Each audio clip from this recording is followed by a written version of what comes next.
ever get that feeling? Like you're speaking a completely different language Oh, yeah. than the person right next to you. All the time.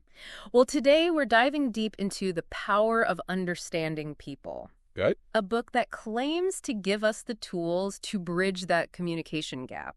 So it's good. You know, instead of just thinking about personality types, Right. this book goes deep into the idea of interactive styles. Okay. So basically, how our needs and our experiences actually shape the way we communicate with each other. Interesting. It's almost like we're all born with the same communication toolbox. I like that analogy. Like with a hammer, a screwdriver, all the tools. Yeah. But then our life experiences determine which tools become our favorites. Nice. And, you know, how comfortable we are using the other ones. Yeah, that makes a lot of sense. Okay, so how do we decode these styles?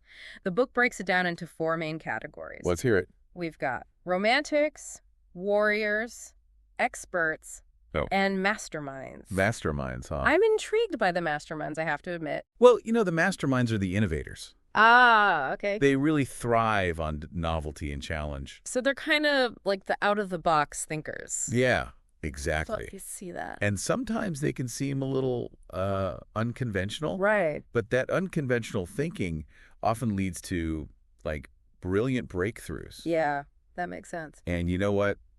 The book actually uses a great example. What's that? It uses Johnny Depp's portrayal of Captain Jack Sparrow Ah, okay. as, like, the ultimate mastermind. So someone who can make the unreal seem real. Exactly, yeah. That's a good one. I can definitely see that. Absolutely. But wouldn't that clash with, say, someone who's more of an expert? Oh, absolutely. You know, the person who values accuracy, process above all else. Big time.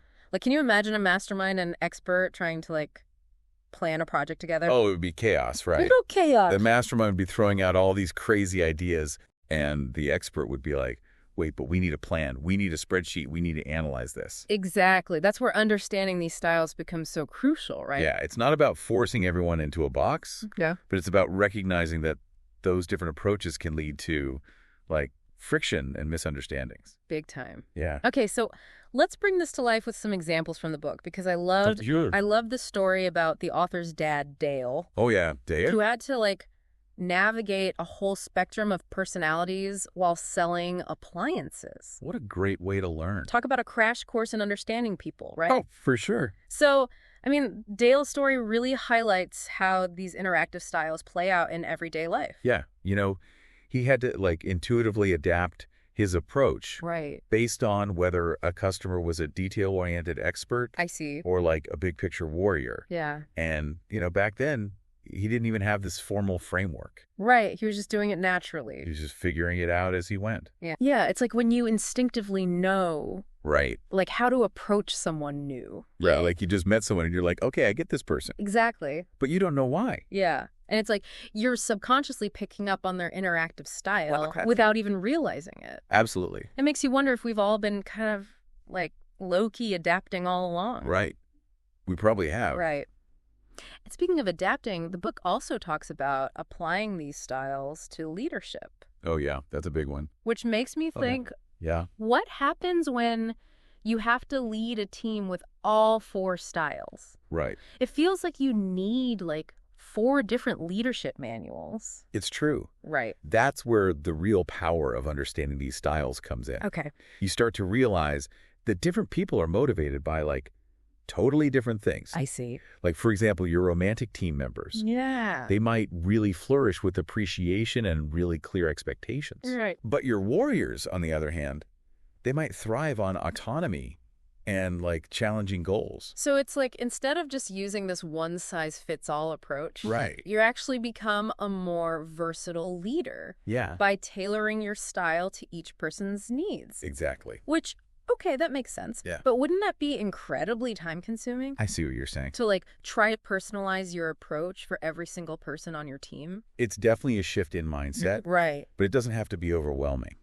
Okay. The key is to really focus on recognizing, like, the core needs Right. of each style. Got it. Like, for example, instead of micromanaging a warrior, Right. which they would hate, Yeah, they would hate that. you could just give them the freedom to tackle the project their own way and just focus on the results, not necessarily how they got there. So it's about understanding like the big picture of each style. Exactly. And then adapting from there. Yeah. Okay, I can see that. And, speaking of big picture thinking, the book also had that hilarious anecdote about the author's dogs. The dog. Lassie and Martini and the invisible fence training.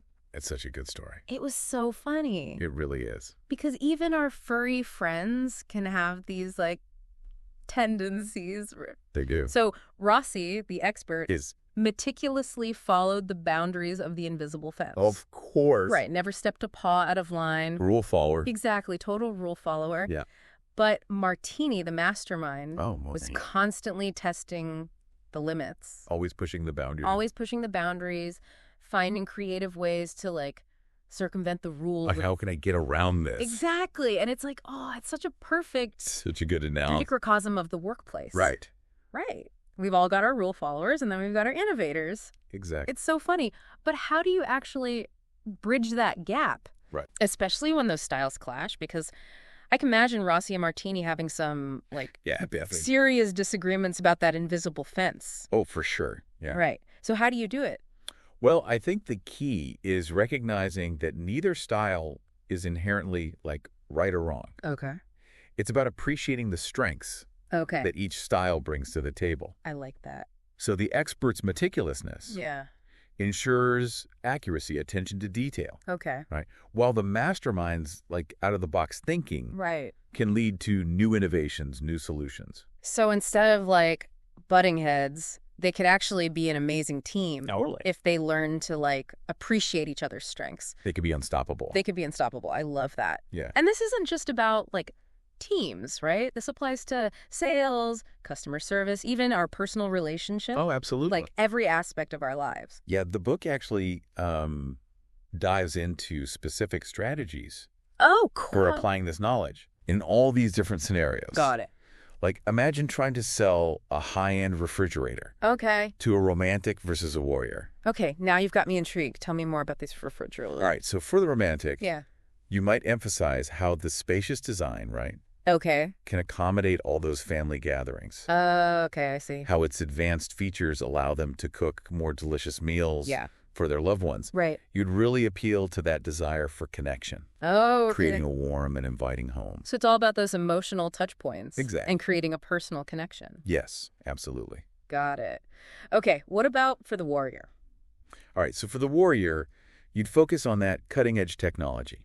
Okay. The energy efficiency, that sleek design that just exudes, like, sophistication and success. Okay, so you'd appeal to their desire for practicality. Right. Efficiency. Yes. And maybe even a little bit of status. There'll be a little bit. Yeah. Exactly. And the book actually provides an anecdote where the author successfully sold, get this, $14,000 refrigerators. Wow. Using this approach. That's amazing. It's incredible. It really highlights the power of understanding your customer's interactive style. Yeah.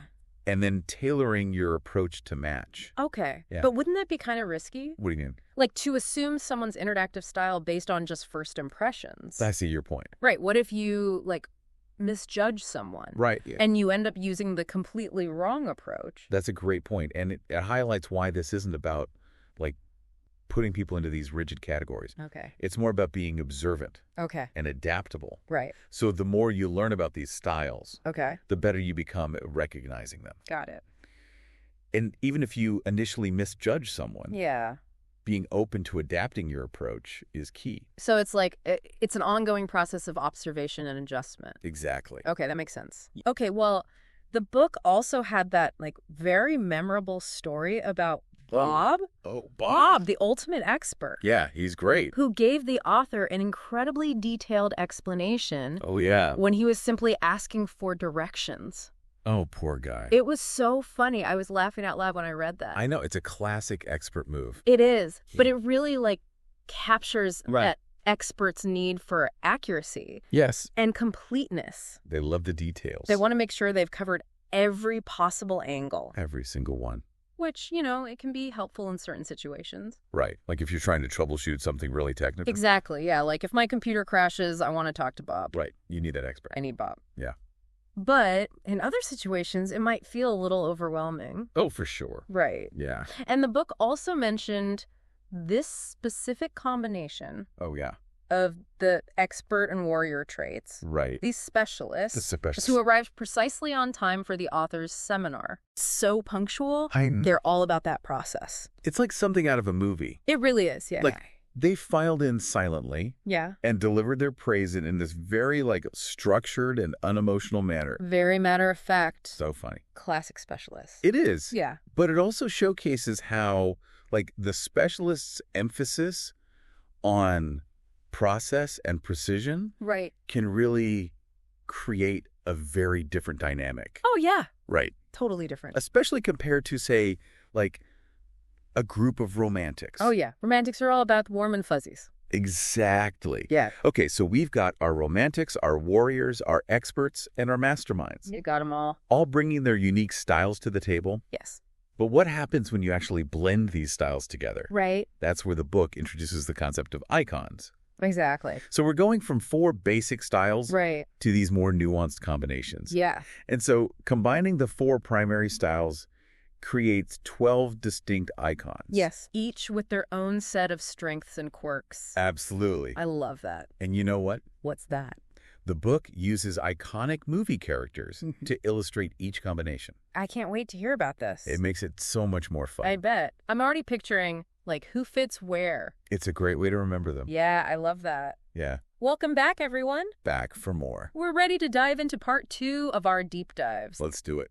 I'm already picturing myself as a swashbuckling adventurer. Adventurer? Or maybe a witty love interest. Oh, the love interest. Nice. But before we get to our own icon, let's talk about how this knowledge actually helps us in real life. Right. Because the book talks about using these interactive styles to improve everything. Everything, yeah. From leadership to sales. That's right. And I'm thinking, okay, leadership. Yeah. It makes sense that, like, a one-size-fits-all communication style rarely works. That'll work. Right. Especially when you're leading a team, right? Especially with a team, yeah. So, like, if you're leading a team of warriors, they might absolutely bristle at micromanagement. Oh, yeah. For sure. But a team of experts might actually crave that level of detail and structure. They want all the detail. Yeah, they need to know every step of the process. Exactly. So how do you actually balance those needs? It's tricky, right? Especially in a team with so many different styles. Yeah. It's about... Wouldn't you just be constantly switching gears? Well, it's not about being a chameleon, right? Okay. Like changing your entire personality for each person. Okay. It's more about understanding the core motivations of each style. Got it. And then just kind of tweaking your approach. Okay, so give me an example. Like, sure. How would you motivate a warrior versus a romantic in the workplace? So let's say you have this really challenging project, right? Okay, yeah, big project. With a super tight deadline. Lots of pressure. Lots of pressure, right. Yeah. So for the warrior... You might really emphasize the autonomy they'll have in tackling this project. So they're kind of like in charge. Yeah, they're leading the charge. I see. You highlight like the opportunity for them to showcase their skills. Okay. And achieve this like big win. So it's appealing to that desire for challenge and accomplishment. Exactly. That's what they want. Okay, got it. Now, for the romantic, you might emphasize how this project is going to benefit the team as a whole. Okay, so more of a collaborative effort. More collaborative, right? Yeah. You foster that sense of, like, shared success. Okay. And you might also, like, really express your appreciation for their contributions. Okay. And highlight how their work will be recognized and valued by everyone. So it's about creating that sense of harmony and connection. Exactly. And appealing to their desire for, like, appreciation and belonging. Yeah, they want to feel like they're part of something. Got it. Okay, so the book really emphasizes that effective leadership is really about understanding those nuances. That little thing. Adapting your approach to create a more harmonious and productive work environment. That's the goal. Okay, so that makes sense with leadership. Yeah. Now, what about sales? Because the book also goes into that. Oh, yeah. And I'm curious, like, how do these interactive styles play out in, like, a sales scenario? Right, because it seems like you would need a whole different sales pitch for each style. You would think so, right. Right. But it's not about, like, having 4 completely different scripts. Oh, yeah. It's more about recognizing the customer's needs Okay. and then just adapting your approach to match. Okay. Like, for instance, a warrior Yeah. might be really drawn to efficiency Okay. and a really clear value proposition. Got it. So you would really focus on the bottom line. Okay. You highlight how your product or service saves time and money, Right. and that ultimately leads to greater success. So you'd appeal to their desire for results and control. Exactly, you got it. Okay, what about a romantic? Now, with a romantic, you would likely build rapport. Okay. You'd really highlight how your product or service enhances their relationships. Okay. Or like contributes to a sense of well-being and connection. So you're tailoring your pitch to their core motivations. Exactly. It all comes back to that. It all comes back to those core motivations, yeah. And the book actually had that fascinating anecdote about how the author used this knowledge Oh, yeah? to successfully sell $14,000 refrigerator. I know, incredible, right? That's amazing. It's a great example of how understanding these styles Yeah, can really lead to real-world success. for sure. He recognized that, selling a luxury item like that, Right, $14,000. you have to appeal to different values. Okay, right. Whether it's the warrior's desire for status and performance, Got it. or the romantic's desire for that warm, inviting home. But how did he even know Yeah. which approach to use? That's a good question. Like, did he just guess Yeah. based on first impressions? It's not about, jumping to conclusions Okay. based on just what you see on the surface. Okay. It's about being observant Okay. and asking, really targeted questions I see. to uncover the customer's underlying motivations. Okay, so you're saying, if a customer kept mentioning family gatherings Right. and how they love to cook for loved ones, Right. you might infer that they lean toward the romantic style. Exactly. Okay, so it's like gathering clues Yes. and then adapting your approach based on their responses. You got it. Okay, got it. Yeah. And even if you initially, misjudge someone's style, Which you might. right, it happens because we're human, Exactly. but being adaptable and willing to adjust your approach is key. That's the key, yeah. Okay, The more you learn about these styles, right. the more nuanced your observations become, Okay. and the better you can tailor your communication. Okay, I like that. So it's an ongoing process of observation and adjustment. And refinement. And refinement, right. Yeah. It's like you're constantly learning and evolving. Absolutely. But what about those situations where you don't have the luxury of, extended conversations? Oh, yeah. Like in, say, customer service. Right. Customer service, you got to be quick. Right. Like, how do you quickly assess someone's style and adapt your approach? That's where, recognizing those telltale signs becomes really crucial. Okay. Like what? So, imagine a warrior calling with a complaint. Okay. They're going to be very direct. Right to the point. Right to the point. Very solution-oriented. Get it done. They want a resolution, and they want it now. Okay. Yeah, I can see that. But a romantic, on the other hand, Yeah. might need more empathy Okay. and reassurance. Right. They want to feel heard. They want to feel heard, understood. Yeah, that makes sense. Yeah. So it's about, being attuned to those subtle cues in their language, their demeanor. Absolutely.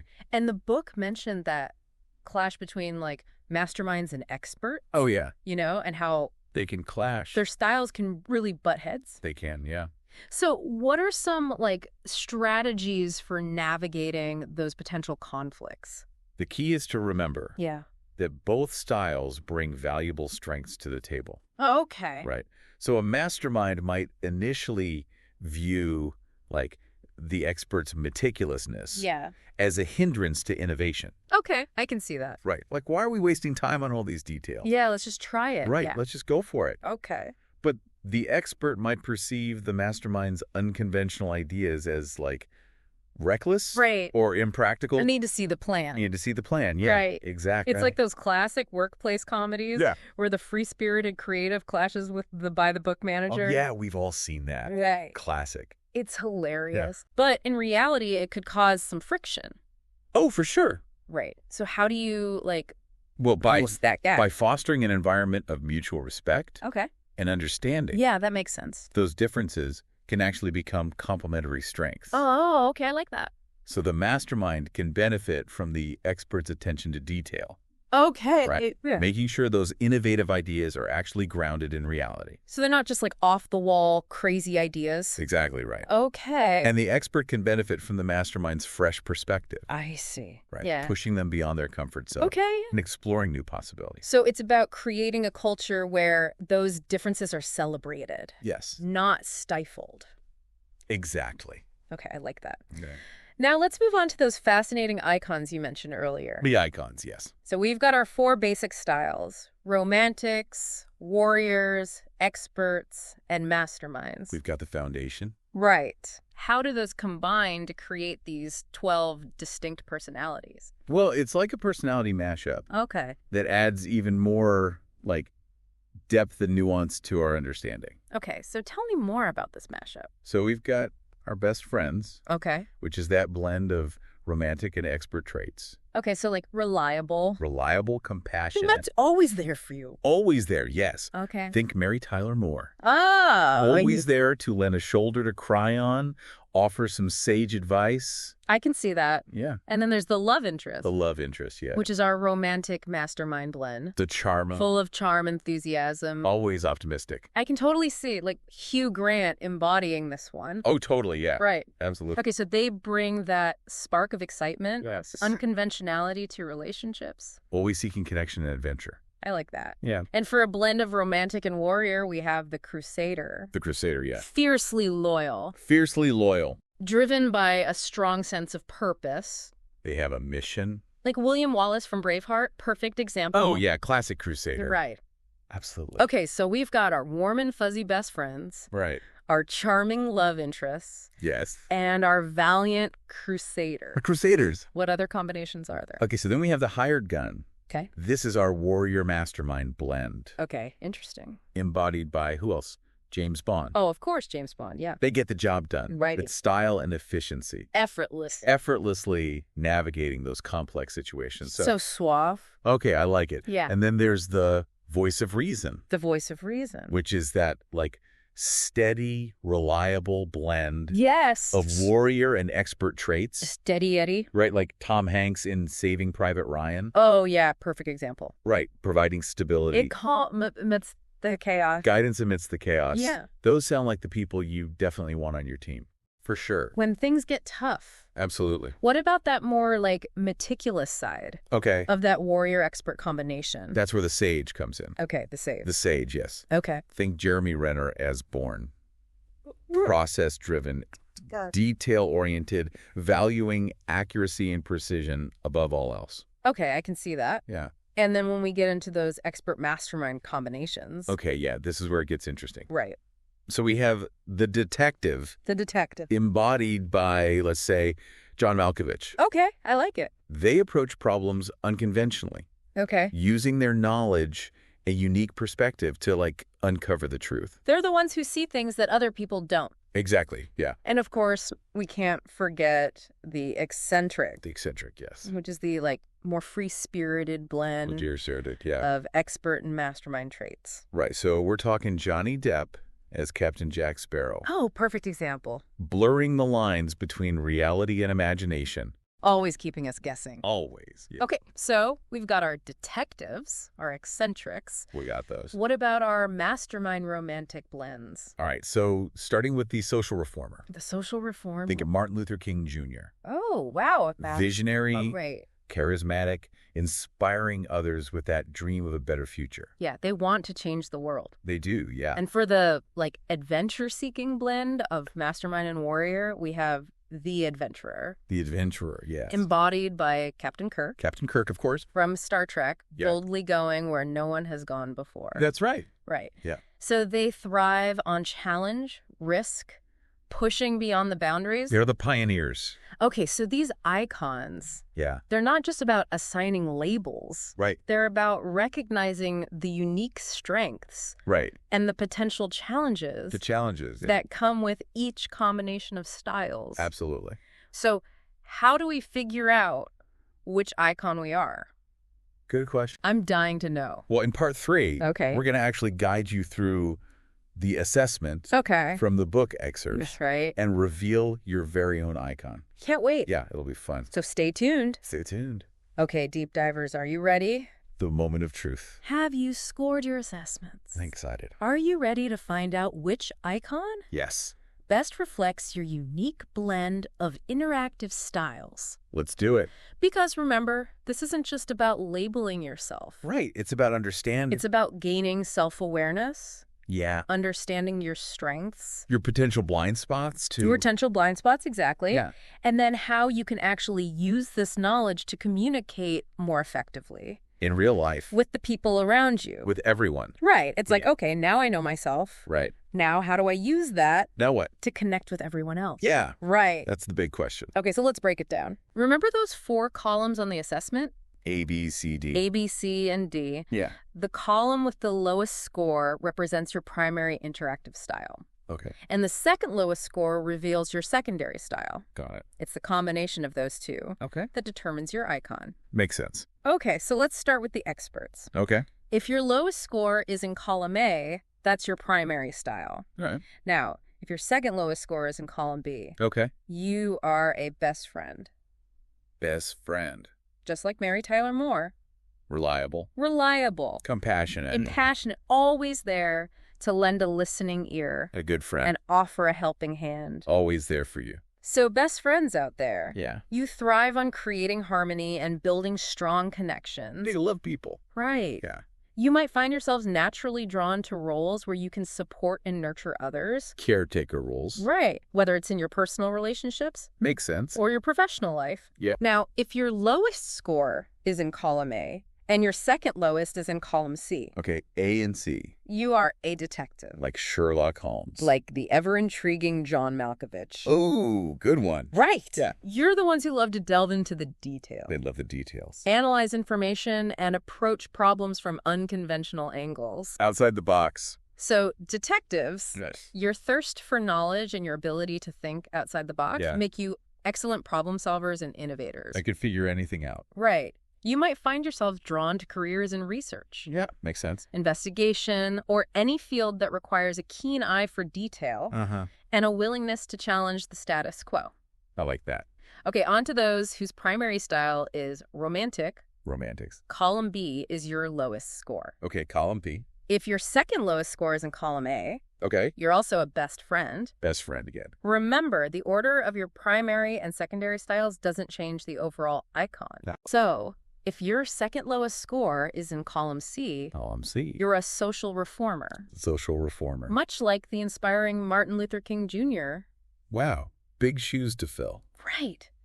You're driven by this deep desire Yeah. to make the world a better place. They want to change the world. And you have the charisma and the vision to inspire others Right. to join your cause. Powerful stuff. Okay, now, if your lowest score is in column B He. and your second lowest is in column D, He. you're a crusader. Like Joan of Arc. Like the courageous William Wallace, fighting for what you believe in. Standing up for what's right. Fiercely defending those you care about. Loyal to the core. So, crusaders, Yeah. your passion and loyalty make you incredible advocates. They fight for the underdog. Champions for those who need a voice. Love that. Right. Yeah. You might find yourselves drawn to roles where you can stand up for what's right Okay. and really make a difference in the world. They want to leave a mark. Okay, so we've covered the experts, the romantics. Let's move on to the warriors. The warriors. If your lowest score is in column D, B. that's your primary style. Got it. Now, if your second lowest score is in column A, Column A. you're a sage, The sage. like the resourceful Jeremy Renner as born Efficient, precise, in control. always in control. Oh, Sages. yeah. You value clarity, Yes. logic, They want to get things done. getting things done effectively. You excel in roles that require strategic thinking of organization and a real focus on results. Results-oriented, yeah.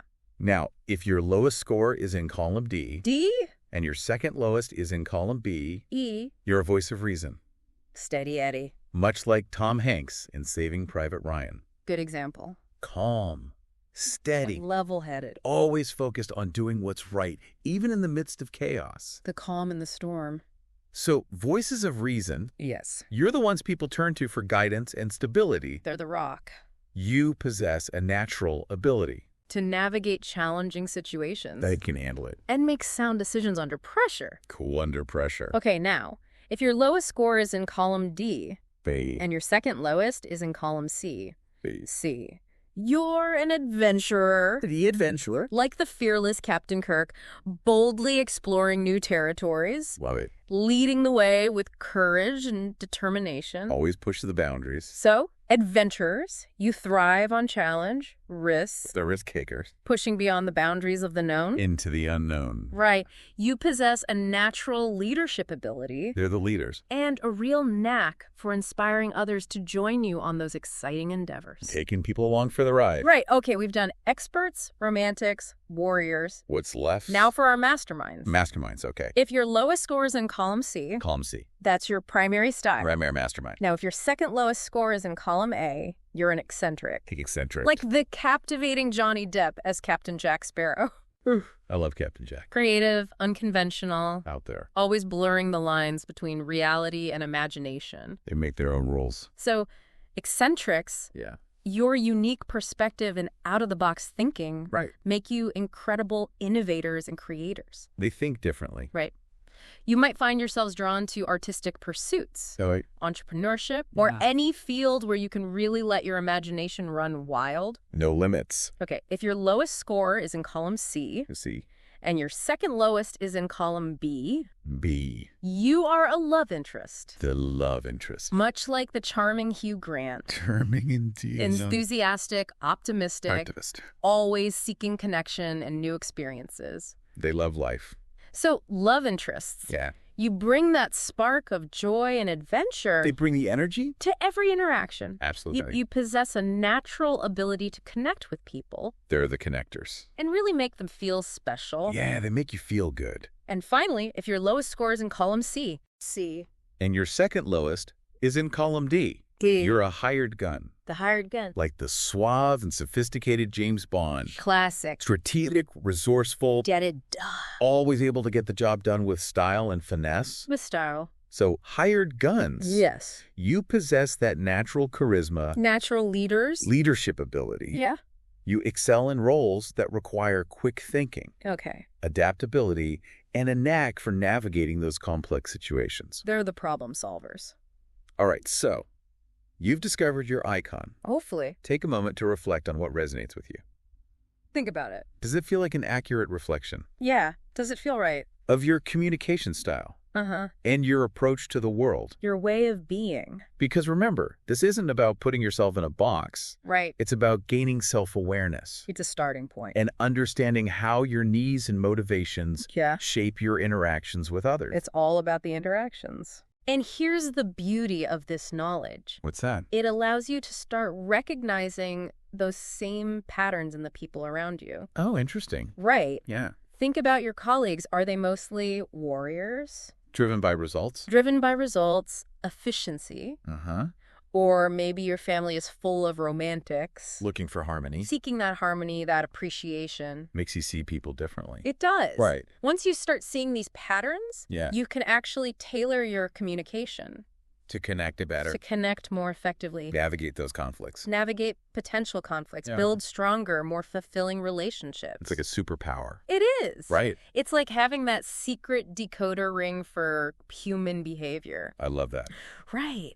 This deep dive into the power of understanding people has been a fascinating journey. It's been a good one. It's given us a new lens for understanding ourselves Yeah. and the people around us. Yeah, for sure.